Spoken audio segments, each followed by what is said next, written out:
So what are our recommendations for different levels? Well, for high school, sophomores, juniors, and seniors, we recommend the following. We recommend you develop good study and test-taking skills. Follow the studying tips that we provided earlier in this webinar. The more you practice them, the better you will get at studying. Do well on the SAT. Prepare for them. Remember, the same tip for the MCAT as with any standardized test is to take many practice questions.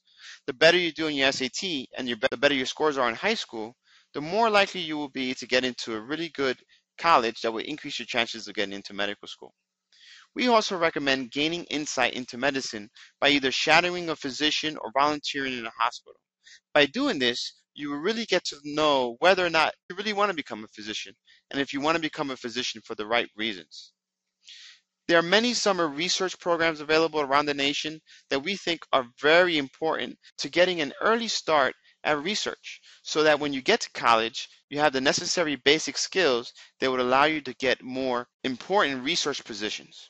In addition, we also feel strongly that when trying to pick colleges, if you are indeed pre-med, try to choose a college that has an affiliated medical school. The reason for this is that it allows you to very easily get into that medical school for research and other insight opportunities, and to meet people from the medical school that will increase your chances of getting into medical school early on.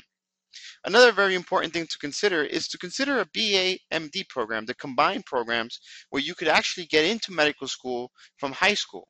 You still have to take college, and typically college may be still 4 years or maybe 3 years long, but you don't have to worry about applying to medical school once you complete college. These types of programs are available to those high school students that do really well in high school, as they can be very competitive.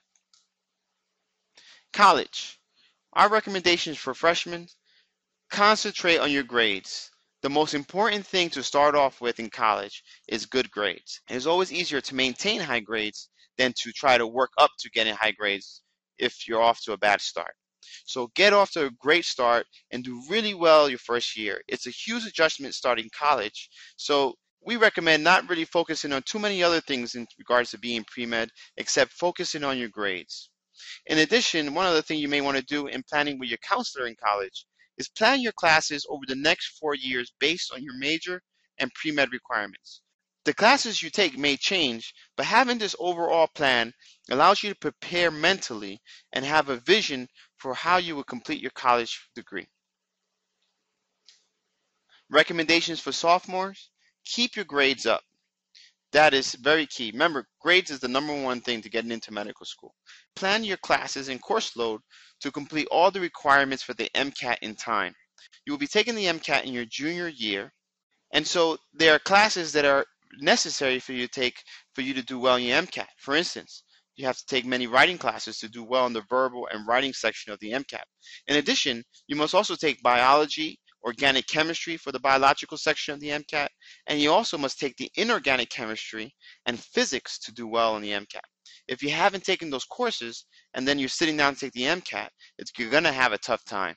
So make sure that you're planning to take all your classes sophomore and beginning of junior year so you can take your MCAT towards the second half or summer of your junior year. In addition, this is a great time to start your year-long research, leadership, or insight experience. Extracurricular is absolutely necessary to get into medical school these days. And you must have a meaningful experience where you're dedicated, where you show dedication to what you're involved with.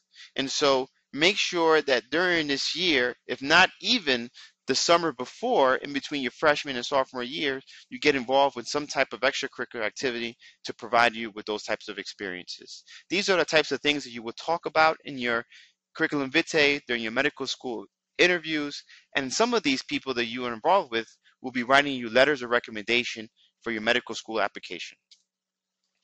Juniors, keep your grades up. Remember, grades are super important. This is the year you will be taking your MCAT, so hopefully you have prepared and taken the appropriate courses. Make sure you choose a course load during the time you plan to take the MCAT that is not too rigorous. You want to have time to study.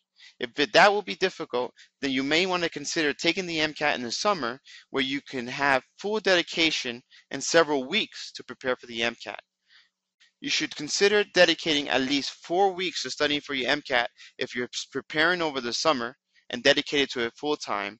And if you're taking it during class time, you will certainly need to provide more time to spread out the studying with your course load.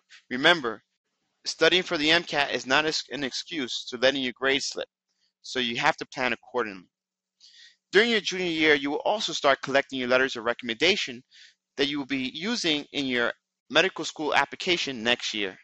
These sometimes take a while to collect because the people who are writing you the letters of recommendations are doing it out of the goodness of their heart.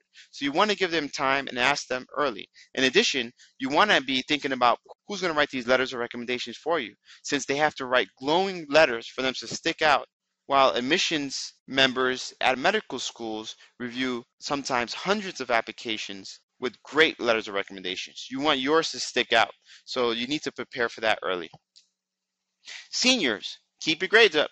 You can submit up to your first semester or your fall semester grades with your primary application or with your secondary application, including with interviews. As long as you're still alive in the application and haven't received rejections from all the schools you applied, your fall semester grades can help you. And they can really help you if you didn't do well your first year and you show an upward trend in your grades. This is the year applied to medical school through AMCAS. You will complete your primary application, hopefully be invited for a secondary application and an interview. At the same time, you will also start preparing your financial aid papers for medical school. Remember, in senior year, finish all requirements. Very often, students get their acceptance letters in March or May and forget about the remaining college requirements. Medical schools will not let you start medical schools and sometimes will reject you even after an acceptance if you do not complete college and if you do not complete at the same level of performance as you did prior to getting accepted. So finish all of your requirements.